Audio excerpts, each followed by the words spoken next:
anticipation. It hasn't come yet. Every time I feel myself teetering on the edge, ready and almost hoping to fall, something pulls me back. Something I feel angry at and grateful for. Only once, so far, during my time among the chaos and rubble that fills the lives of the many who weathered the physical, psychological, and emotional storm of Hurricane Katrina, have I let go to feel the freedom of release. I heard about the storm on the radio as I drove the roughly 4.5 hours north from the Mississippi Gulf Coast to Starkville, where I was visiting my girlfriend who was getting her MBA at Mississippi State University. The storm was only Category 1 at the time, so I wasn't concerned. I had lived through multiple hurricanes at this point, much like other coastal residents, so a Category 1 didn't even faze me. In fact, I went so far as to mock the radio news anchor for broadcasting the story with the importance he gave the piece. It wasn't until the next morning, when I was awoken by my girlfriend hysterically crying, that I found out Hurricane Katrina had turned to a Category 5 hurricane, which is the highest category there is, with winds up to 175 miles per hour. Together, we watched what footage was available, not knowing if our loved ones were alive or dead in the storm.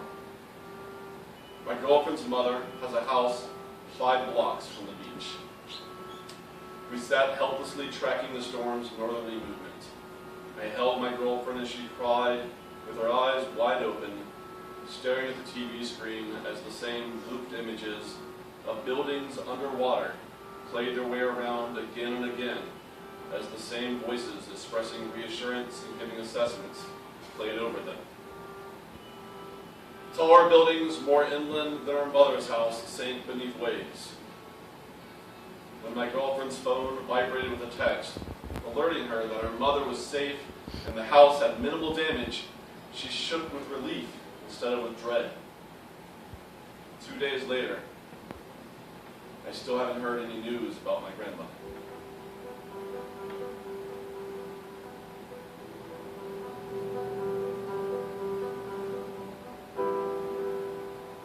My grandparents raised me because I have a barely there mother who I often wished wasn't during the time she was. I've had 2 stepfathers, one who I didn't understand how important he was until the day of his funeral, and the current one who remains totally distant. A few years ago, my grandfather passed away. Not long after, my grandmother was moved to a nursing home. After 2 more days of searching and waiting, I find information online that the residents in my grandmother's home are all safe. The retirement home huddled all the residents together in the center of the building during the storm.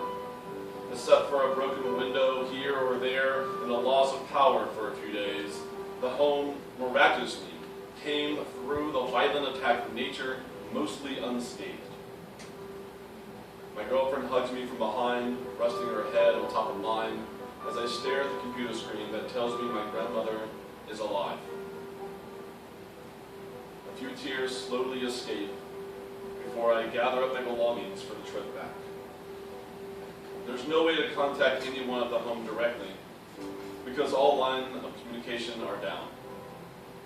So it's not until after I drive the now 7.5 hours on the battered roads, lined with cars left behind by unprepared people who ran out of gas during the evacuation, that I talk to and see my grandmother again.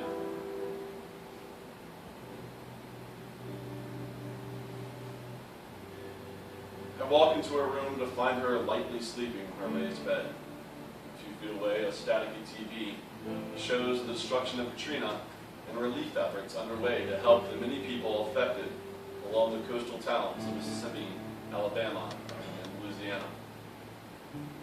My grandmother feels my presence in the room because she turns to me and says, "Hello," as if I've dropped by for an ordinary visit on any ordinary day.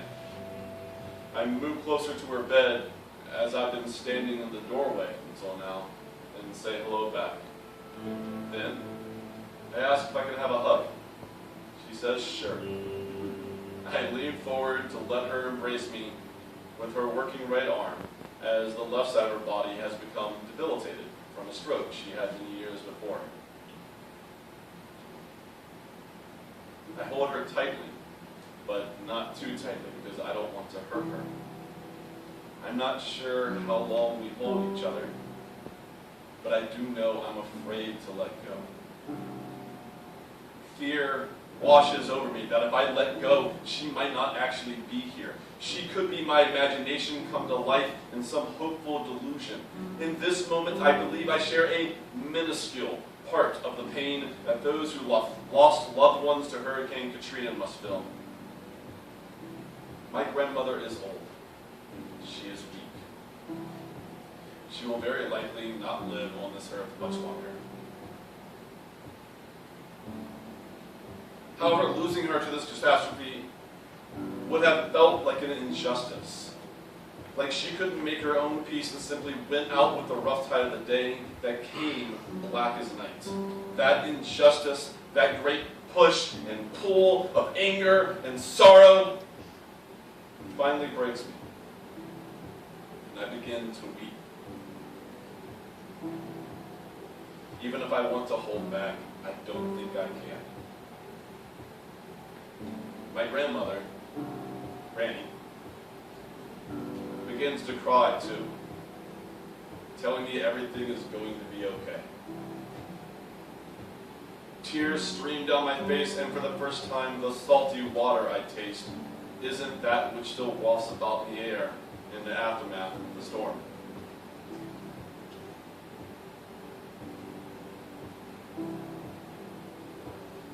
Thankfully, when I pull away, my grandmother still rests there in the bed. I find it hard to look directly at her, though. Not because of shame over my tears or anger that I don't see her own cheeks wet and streaked with relief and the excising of forecasted pain.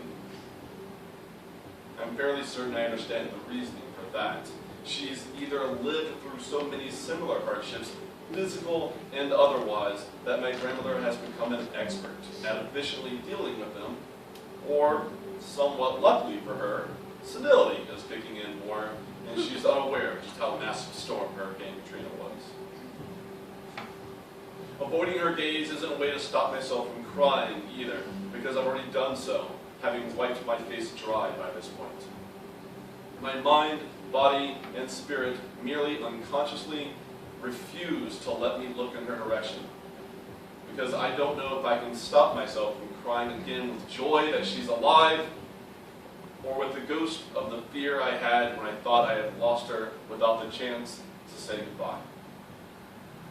So I look everywhere else in the room, at flowers from family members and friends, at a house dress that hangs on the side of a dresser, at pictures of myself with my grandfather and her pinned up on a bulletin board across from her bed.